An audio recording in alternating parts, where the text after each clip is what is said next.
Notre Dame কলেজের একজন student নিহত হয়।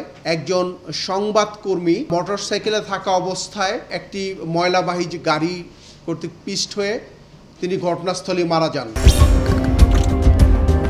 সাম্প্রতিক সময়ে দুটি অ্যাক্সিডেন্ট হয়েছিল, যেটা গত 24 তারিখে একটি দুর্ঘটনা ঘটে, যেখানে নটরডেম কলেজের একজন স্টুডেন্ট নিহত হয়, যার প্রেক্ষিতে ঘটনাস্থলে যে হেল্পার গাড়ি চালাচ্ছিল সে ঘটনাস্থলে ধরা পড়ে এবং পরবর্তীতে র্যাব গাড়ির যে মূল চালক হারুন তাকে গতকালকে গ্রেফতার করতে সক্ষম হয়।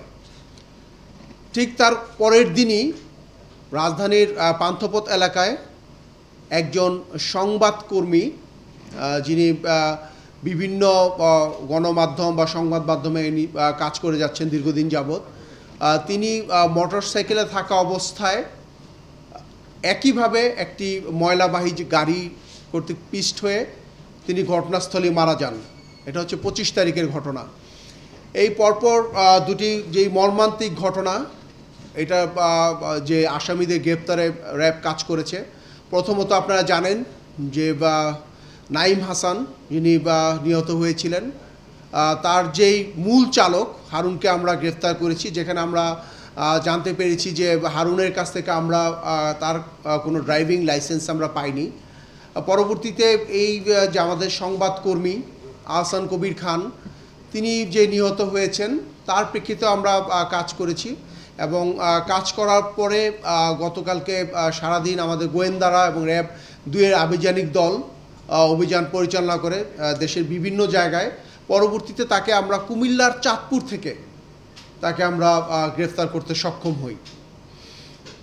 এখানে আপনারা জানেন যে ঘটনার দিন পান্থপথে যে সিগন্যালে সেখানে যে নিহত আহসান কবির খান, তিনি একটি রাইড শেয়ারিং যে মোটরসাইকেল আছেন সেটাতে করে তিনি বাসা থেকে অফিসের উদ্দেশ্যে যাচ্ছিলেন।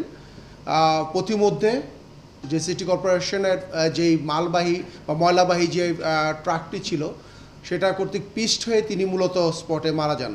ঘটনার প্রেক্ষিতে আমরা যে হানিফকে গ্রেফতার করেছি, তাকে হানিফ ওরফে ফটিক হিসেবে সবাই চিনে। তার বয়স 23 বছর। সে গত 6 থেকে 7 বছর যাবৎ সিটি কর্পোরেশনের যে ওয়ার্কশপ রয়েছে সেখানে সে সহকারী হিসেবে কর্মরত আছে। প্রাথমিক জিজ্ঞাসাবাদে সে আমাদেরকে জানায় সে সিটি কর্পোরেশনে কোনো বেতনভুক্ত চাকরিজীবী না বা দৈনিক মজুরি ভিত্তিক চাকরিজীবী হিসেবে সে কর্মরত না।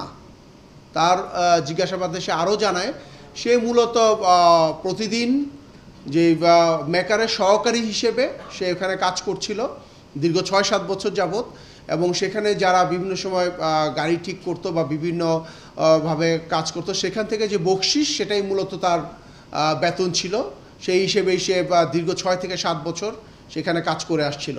গত 3 বছর যাবৎ সে বিভিন্ন গাড়ি, যে লাইট ট্রাক বা হেভি ট্রাক বা বিভিন্ন গাড়ি সে গত 3 বছর যাবৎ চালাচ্ছে এবং সে 2019 সাল থেকে সে হালকা গাড়ি চালানোর যে লাইসেন্স সেটা সে লাইসেন্স প্রাপ্ত হয় এবং সে মূলত গত 3 বছর যাবৎ সে উত্তর সিটি কর্পোরেশনে বিভিন্ন গাড়ি সে চালিয়ে আসছিল।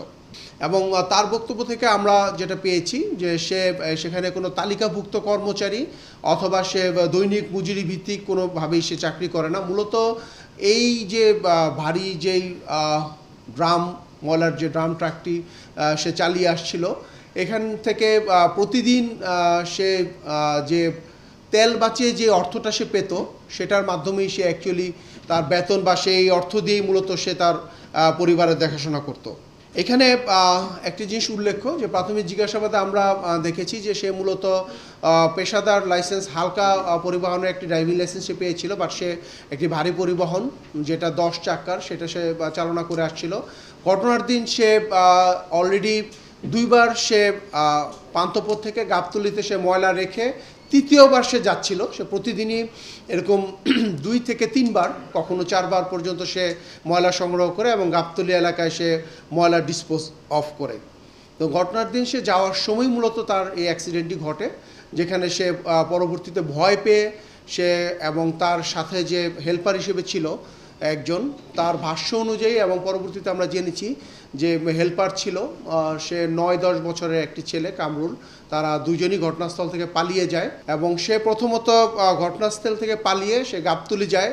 সেখানে তার যে পূর্ব পরিচিত একজন বন্ধুর মাধ্যমে সে গাবতলী থেকে কুমিল্লা চাঁদপুরে যায়, তার নানার বাড়িতে সে আত্মগোপন করে। র্যাবের গোয়েন্দারা এবং র্যাবদের আভিযানিক দল তাকে চাঁদপুরে শনাক্ত করতে সক্ষম হয় এবং গতকালকে তাকে গ্রেফতার করে তাকে ঢাকায় নিয়ে আসে। এবং আপনারা জানেন যে এই ঘটনার প্রেক্ষিতে যে নিহত আহসান কবির খান, তার পরিবার একটি মামলা দায়ের করে, যেখানে ড্রাইভারকে অজ্ঞাতনামা আসামি হিসেবে কলাবাগানে একটি মামলা দায়ের করা হয়। তার বিরুদ্ধে ওই কলাবাগান থানায় এই মামলার আইনানুগ ব্যবস্থা প্রক্রিয়াধীন।